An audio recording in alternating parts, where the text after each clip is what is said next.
Bienvenidos. Hoy vamos a meternos con una de esas frases que, bueno, hemos oído 1000 veces, pero que si te paras a pensarla, es un auténtico rompecabezas. La Biblia es palabra de Dios. No hablamos de un simple libro de historia, ni de una obra maestra de la literatura, que también lo es. La fuente que analizamos hoy se mete de lleno en esta idea desde la fe católica, claro, y nos lanza la pregunta del millón. ¿Cómo es posible que un libro escrito por humanos, con sus estilos, sus prejuicios, con los conocimientos de su época, sea al mismo tiempo obra de un autor divino? A ver, vamos a desgranar esto, porque tiene mucha miga. Totalmente. Y el objetivo hoy es justo ese, desentrañar el concepto de inspiración divina. Porque no es nada simple. Vamos a ver cómo se entrelazan la Sagrada Escritura, o sea, el texto, y lo que se llama la Sagrada Tradición. Y sobre todo veremos cómo este enfoque intenta responder a las partes que más nos chirrían hoy en día, desde relatos que parecen chocar con la ciencia hasta pasajes, de una violencia moral que nos deja helados. Y todo esto, hay que decirlo, lo haremos sobre un texto teológico que se apoya muchísimo en el documento Dei Verbum del Concilio Vaticano II. Así que tenemos un mapa bastante claro para este viaje. Por la paradoja de la autoría. Por un lado, un libro con autores de carne y hueso. Por otro, la fe dice que es sagrado, normativo, y que su autor es Dios. Pero claro, esto choca. ¿Cómo funciona esta coautoría? ¿Es que Dios dictaba y el profeta de turno, pues, se limitaba a transcribir como un secretario? Esa es la primera idea que hay que desmontar, la del dictado mecánico. La fuente es muy tajante con esto. De hecho, se apoya en una frase clave de la Dei Verbum que dice que Dios eligió a hombres que, usando todas sus facultades y talentos, actuaron como verdaderos autores. La fórmula que usa es potente. Dios obró en ellos y por ellos. No los anuló, no los convirtió en marionetas. Espera, pero para quien nos escucha con un poco de escepticismo, eso de que usaran todas sus facultades pero escribieran solo lo que Dios quería, suena a contradicción, pero con todas las letras. ¿Cómo se puede ser un verdadero autor si al final no tienes la libertad de escribir algo que Dios no quiera? ¿No es eso un dictado un poco más sofisticado? Es una objeción muy lógica. La clave para entenderlo, desde esta teología, no está en anular la libertad, sino en la confluencia de voluntades. No es que Dios le susurre a Isaías palabra por palabra. Es más sutil. Pensemos en un gran director de orquesta que elige a un violinista. Excepcional. Vale. El director no le dice cómo mover cada dedo, confía en su talento, en su estilo, en su forma única de interpretar. Pero la melodía que surge, la intención final, es la del director. Ajá. El violinista es un verdadero artista, no es un robot, pero su arte está al servicio de una obra mayor. Pues los autores bíblicos, con su cultura, su vocabulario, incluso sus limitaciones, son ese violinista. Son verdaderos autores, sí, pero el compositor de la Sinfonía de la Salvación es Dios. Es un misterio desde luego, pero uno sobre el que se puede razonar. Vale, la analogía de la orquesta ayuda a visualizarlo. No es un dictado, es una colaboración inspirada. Y esta idea parte de una premisa todavía más grande. Dios ha hablado. Suena muy categórico, pero la fuente explica que esa conversación no ha sido un monólogo, ni ha tenido un solo canal. Y aquí es donde la cosa se pone interesante. Exacto. No es como si Dios hubiera cogido un megáfono en un momento puntual. Se habla de distintas formas de revelación. La primera es la más universal, la que llama revelación natural cósmica. Es la idea de que el universo mismo, su orden, su belleza, habla de un creador. Es lo que decía San Pablo en su carta a los Romanos, que lo invisible de Dios se hace visible a través de sus obras. Es una revelación silenciosa, constante. Una revelación a través de la contemplación, al alcance de cualquiera, por así decirlo. Pero luego el zoom se cierra, ¿verdad? Precisamente. Pasamos a lo que el texto llama revelación positivo-sobrenatural, que ya no es general, sino una intervención directa en la historia de un pueblo. Y aquí los canales se multiplican. Tenemos a los profetas, que no son adivinos, sino portavoces. Tenemos la ley, los mandamientos, que no son solo normas, sino las cláusulas de una alianza, un pacto. Entiendo los diferentes canales. La naturaleza, los profetas, la ley. Incluso el texto dice que la propia historia se convierte en un vehículo de revelación. Pero ¿hay una jerarquía aquí? ¿O es como una sinfonía donde todo es igual de importante? Gran pregunta. Es una sinfonía, sí, pero una que va increciendo. La historia se lee como una historia de salvación, un relato con una dirección. La sabiduría de los sabios, esa búsqueda de sentido, también es un canal. Incluso la oración, que es la respuesta humana, el eco, todo forma parte de la misma pieza. Pero la sinfonía tiene un clímax, un momento en que la melodía se revela en toda su plenitud. Y ese momento, según la fe cristiana, es una persona. Y ahí es donde culmina todo. Exacto. La fuente lo resume citando la carta a los hebreos. En muchas ocasiones y de muchas maneras habló Dios antiguamente a nuestros padres por los profetas. Ahora, en esta etapa final, nos ha hablado por el Hijo. Toda la revelación anterior apuntaba a este momento. Jesucristo no es un mensajero más, es el mensaje hecho carne, la palabra definitiva. Y esa palabra definitiva queda plasmada en la Sagrada Escritura. Pero aquí introduces otro concepto clave, la Sagrada Tradición. Se insiste mucho en que la Biblia no es un manual que cayó del cielo y ya está. ¿Qué es exactamente la tradición? ¿Y cómo se come eso de que esté al mismo nivel que la Escritura? Es un punto crucial para entender la perspectiva católica, y a menudo se malinterpreta. No son dos fuentes distintas. Son dos modos de transmisión de la misma y única fuente. Pensemos en ello como una gran receta de un chef legendario. La escritura sería la receta original, escrita, el texto fijo e inmutable. Vale, la Biblia es la receta. ¿Y la tradición? La tradición es la escuela de cocina que fundó ese chef. Es la comunidad de cocineros que, de generación en generación, no solo leen la receta, sino que aprenden la técnica, el porqué de cada paso, cómo adaptar ingredientes. Transmiten de forma viva la sabiduría para ejecutar esa receta. La tradición es la que te dice, ojo, esta receta del chef es la auténtica, es decir, fija el canon. Ah. Y es la que te enseña a interpretar y aplicar la receta hoy, en tu cocina. La receta no cambia, pero la sabiduría para cocinarla se transmite de forma viva.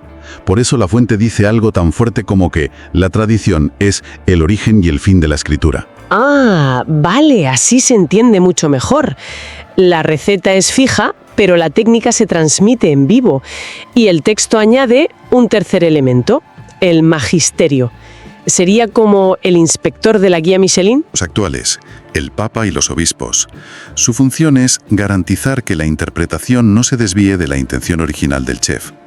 Pero, y esto es muy importante, el texto subraya que el magisterio no está por encima de la palabra de Dios, sino a su servicio. El inspector no puede cambiar la receta. Su trabajo es servirla y protegerla. O sea que esta idea de un libro inspirado no es algo de ayer. El análisis que manejamos dedica un buen trecho a rastrear esta creencia a lo largo de la historia. Y lo que sorprende es que no es una idea exclusivamente cristiana. Para nada.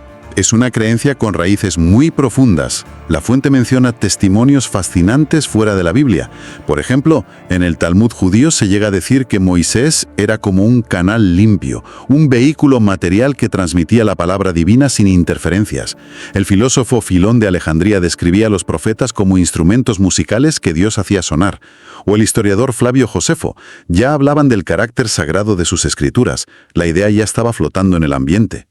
Y la propia Biblia, lógicamente, se hace eco de esta conciencia. Por supuesto.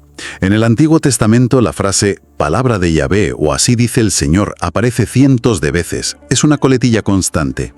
Pero los textos más explícitos, la piedra angular de toda la doctrina, están en el Nuevo Testamento. Hay dos citas que son el ancla de todo. Una es de la segunda carta a Timoteo. Toda escritura es inspirada por Dios. La palabra griega es theopneustos, que literalmente significa soplada por Dios. ¡Qué potente! Y la otra, de la segunda de Pedro, que dice que los profetas hablaron movidos por el Espíritu Santo. Y con esas bases, la Iglesia a lo largo de los siglos ha ido construyendo sobre esa idea. Totalmente. Los primeros teólogos, los padres de la Iglesia, usaban metáforas muy poéticas. La Escritura era una carta de Dios. El autor sagrado era una lira que el Espíritu Santo hacía vibrar. La idea se mantuvo, aunque el modo de explicarla fue evolucionando. El texto destaca cómo el Concilio Vaticano II ya en el siglo XX dio un giro importante. Se alejó de esa imagen del dictado para poner el acento en que los hagiógrafos son verdaderos autores. Se recuperó esa tensión creativa de la que hablábamos al principio. Vale, La teoría de la coautoría y la tradición suena coherente dentro de su sistema. Pero seamos honestas, aquí es donde la goma choca con el asfalto para mucha gente. Porque abres la Biblia y te encuentras con cosas que, a primera vista, parecen chocar de frente con la ciencia o con nuestra moral actual. ¿Cómo aborda la fuente ese elefante en la habitación? Es que es la prueba de fuego de toda esta teoría. Empecemos por la ciencia. La fuente cita la Dei Verbum, que afirma que la Biblia enseña la verdad sin error. Y claro, una lee que el mundo se creó en 6 días, o que Josué detuvo el sol, y piensa, aquí hay un error como una catedral. Exacto. ¿Cómo se resuelve eso? La respuesta que se da es un cambio radical de perspectiva. La verdad de la que habla la Biblia no es una verdad científica o histórica en el sentido moderno. Los autores de hace 3000 años no pretendían escribir un artículo para la revista Nature. Usaban las categorías mentales de su época para transmitir un mensaje de otro orden. La Biblia no quiere responder a la pregunta de cómo funciona el universo, sino a la de para qué existe. O sea que el gran plot twist aquí es que estamos intentando leer el libro equivocado. Buscamos un manual de ciencia en el Génesis y en realidad es un manifiesto sobre el sentido de la vida. ¿Es esa la idea? Exactamente. La pregunta que la Biblia quiere responder no es cómo se formaron las estrellas, sino por qué deberíamos mirarlas con asombro. Es un cambio de categoría total. La verdad que busca no es fáctica, es existencial. Es lo que el texto llama verdad religiosa o salvífica. El relato de la creación, por ejemplo, no es un documental. Su verdad es otra, que el mundo no es fruto del caos, sino de un acto de amor, que la materia es buena, que el ser humano tiene una dignidad especial. Entiendo. Buscar errores científicos ahí es como criticar un poema de amor porque sus metáforas no son literalmente ciertas. Le estás pidiendo al texto algo que nunca pretendió dar. Es que es un cambio de mentalidad radical. Requiere que dejemos en la puerta nuestro chip del siglo XXI, que todo lo quiere medir y verificar. Vale, aceptamos eso para la ciencia. Pero el otro gran escollo es la moral. El texto es valiente y no lo esquiva. Menciona masacres ordenadas por Dios, mentiras, incestos, Jefté, que sacrifica a su propia hija. Son cosas brutales. ¿Cómo encaja eso con un Dios bueno? Si el tema de la ciencia es complejo, este lo es aún más, porque nos toca en lo más profundo. La fuente da varias claves de lectura que son fundamentales. La primera, que la Biblia describa algo no significa que lo apruebe. Presenta la vida como es, con toda su suciedad, con personajes llenos de claroscuros. No son héroes de mármol. Espera, eso es clave. La idea de que Dios salva a la gente a pesar de sus defectos y no por ser perfectos, le da la vuelta a todo. Porque la mayoría de las mitologías presentan a héroes casi perfectos. Aquí, en cambio, los protagonistas son a menudo un desastre y parece que ese es precisamente el punto. Ese es el corazón del asunto. El texto insiste en que la Biblia no es un código moral abstracto, sino una historia de salvación, en la que Dios se mete en el fango de la historia humana. Elige y actúa a través de gente imperfecta, y sus fallos no se ocultan, sino que forman parte de la narración. Y aquí entra la segunda clave, que es la idea de una pedagogía divina. Eso de la pedagogía divina es un concepto potente. Es como cuando le explicas el mundo a un niño de 5 años. No le das una charla de física cuántica, le dices que el sol se va a dormir. No es una mentira, es una verdad adaptada a su capacidad de comprensión. La idea es que la moralidad del Antiguo Testamento funciona de una forma parecida. Es una analogía perfecta. Dios, desde esta visión, educa a la humanidad gradualmente. Las normas morales del Antiguo Testamento, que a nosotras nos parecen bárbaras, en su contexto histórico a menudo suponían un avance. El ejemplo más claro que da la fuente es la ley del talión, ojo por ojo y diente por diente. Hoy nos suena terrible. Terrible. Pero en un mundo donde la venganza era desmedida y podía aniquilar a clanes enteros, limitar la represalia a una respuesta proporcional ya era un paso de gigante hacia la justicia. Pero es un paso intermedio, no el destino final. Exacto. Es una etapa en el camino. Esa pedagogía alcanza su plenitud y su meta en Cristo. Él es el criterio definitivo. Jesús toma esa ley del ojo por ojo y la supera explícitamente en el Sermón de la Montaña.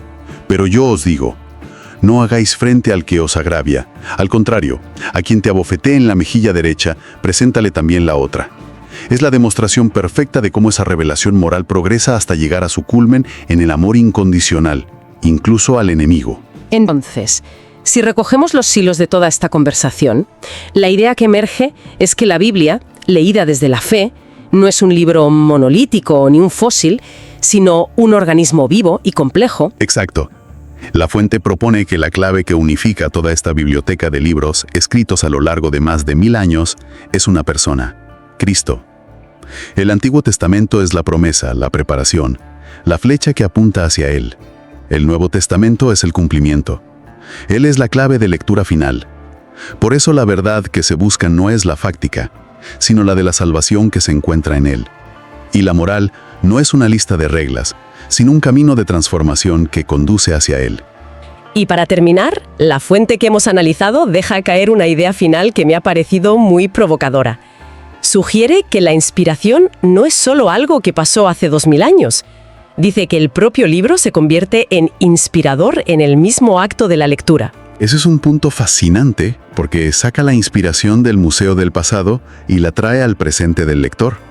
La inspiración no se agota en el autor original, se reactiva cada vez que alguien abre el libro buscando un sentido. Y esto nos deja con una pregunta final, que va más allá de la teología y se mete en la experiencia de leer. Si una persona se acerca a un texto, a este o a cualquier otro, con la convicción de que hay una inteligencia, una intención divina, que le habla a través de las palabras humanas, ¿cómo cambia eso la lectura? Abre capas de significado que una lectura puramente histórica o literaria no podría ni ver. Quizá, solo quizá, convierte la lectura en una forma de diálogo. La fe sin obras está muerta. Así que demuestra tu fe con un like.